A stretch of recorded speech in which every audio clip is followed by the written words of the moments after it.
అది ఒక అందమైన ఊరు.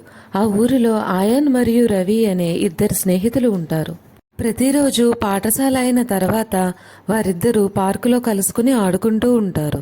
ఒకరోజు రవి తనకి బహుమతిగా వచ్చిన బ్లూ కలర్ మార్బుల్ను ఆయాన్కి చూపిస్తాడు.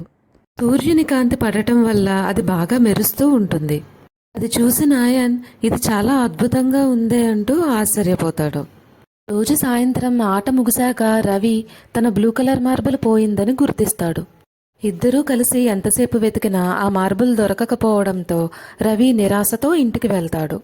ఆయాన్ ఆ ప్రదేశమంతా ఇంకా వెతుకుతూనే ఉంటాడు. ఆ మరుసటి రోజు స్కూల్లో ఆయాన్ దగ్గర తన బ్లూ కలర్ మార్బుల్ ఉండటాన్ని రవి గమనిస్తాడు.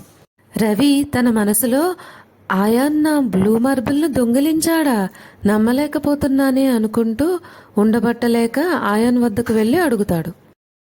ఆయాన్, ఇది నా మార్బులే కదా, నీ వద్దకు ఎలా వచ్చింది? నీవు దీన్ని దొంగిలించావా అని అడుగుతాడు. రవి ఆయాన్తో, నిన్న నువ్వు ఇంటికి వెళ్ళాక శాండ్ బాక్స్ దగ్గర ఈ మార్బుల్ దొరికింది, నీకిద్దామనే ఈరోజు స్కూల్కి తీసుకొచ్చాను, తీసుకో అని ఇస్తాడు.